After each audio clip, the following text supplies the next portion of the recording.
সত্যি সত্যি এই মজলিসে কোন পুরুষ আছেন যে বলতে পারবেন জীবনে বউয়ের মায়ের খাবারের দোষ ধরি নেই? শুনেন, মানুষ যত ভালো রান্নাই করুক সবসময় যে সব ভালো লাগে আর বেটে বলে হয় তা তো না। এটার জন্য ধৈর্য লাগে। এটার জন্য কি লাগে?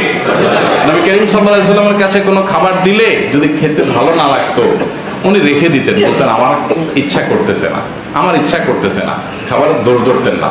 মেয়েরা অনেক কষ্ট করে রান্না বাড়া করে, অনেক কষ্ট করে রান্না বাড়া করে। অনেক পুরুষ আছে স্বীকৃতি দিতে চায় না, বখিল, প্রশংসা করতে চায় না বউয়ের। স্ত্রীর হোক মা হোক, রান্না ভালো হলে প্রশংসা করা এটা সুন্নাত। প্রশংসা করা কি? আর যদি খারাপ হয় তাহলে দুর্নাম না করে সবর করাটা সুন্নাত। আর মা বোনদের রান্নার প্রশংসা করলে, আমাদের দেশে মেয়েরা এমনিই তো স্বামীর জন্য যান জীবন, যদি আজকাল মেয়েরা অনেকে এমন আপনার উধামধাম করে যে অনেক সময় দেখা যায় জামাইরা দৌড়ের উপর রাখে, সারাদিন স্বামীদেরকে দৌড়ের উপর রাখে। এরকম অনেক মহিলা আজকাল শুরু হয়ে গেছে ঘরে ঘরে, আল্লাহ হেদায়েত দান করুক তাদেরকে। কিন্তু তাদের রান্নার প্রশংসা করলে তারা ব্যাপক খুশি। আমাকে এক ভাই, আমাদের একজন ডাক্তার সাহেব, নাম করা, নাম আর না বলি, আমার ভাই চিনে, উনি আমাকে এই টিপস শিখাই দিয়েছে। বলছে হুজুর, আমি যেখানেই যাই বাসা এসা বউরে বলি, দেখো যতই খাই তোমার দুটা না হলে, মা থাকতে মারে বলতাম যে আপনার দুটা রান্না না খেলে আমার মন ভরে না। তো শ্বশুরবাড়িতে খাই এসে আবার মার কাছে প্লেট নিয়ে ঘুরি, তো মা ব্যাপক খুশি।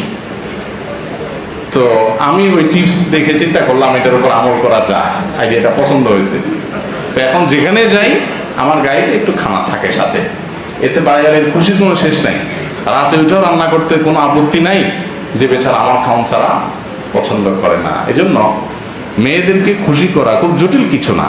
একটু খোঁচাখুচি না করে একটু তাদের ভালো কাজগুলো একটু স্বীকৃতি দেন। এই স্বীকৃতি দিলে দেখবেন যে জগৎ রাজি। জগৎ আপনার ওই তাজমহল বানায়া বাদশাহ শাহজাহান যত না খুশি করতে পারছে, আপনি শুধু স্বীকৃতিটা দিয়েন, দেখবেন ইচ্ছে খুশি।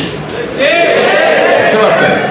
আর মা বোনরা যারা আছেন তারাও স্বামীদেরকে সন্তুষ্ট রাখার চেষ্টা করেন। স্বামী স্ত্রীর মধ্যকার সম্পর্ক যদি ভালো না থাকে, যত আপনি, অনেক মহিলা আছে অনেক পর্দা করে, নামাজ কালাম পড়ে, কিন্তু স্বামীর প্রতি সম্পর্ক মানে ভালো আচরণ করে না, স্বামীকে মানুষ মনে করে না, বেয়াদবি করে, কথায় কথায় তর্ক করে।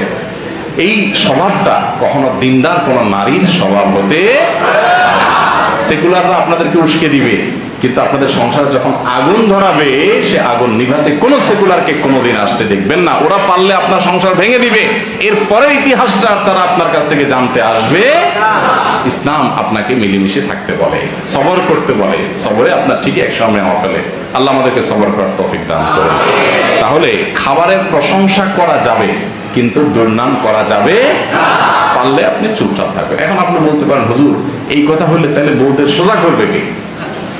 সব ক্ষেত্রে সোজাসুজি করতে যায় না, বেশি সোজাসুজি করতে যায় না, কিছু ক্ষেত্রে একটু চুপচাপ থাকেন। হ্যাঁ হ্যাঁ, পরে বাতি রানবো না, তরকারির দোষ দাঁড়তে গেলে পরে বাতি পাবেন না। ভালো বলছেন, ভালো বলছেন, মাশাআল্লাহ।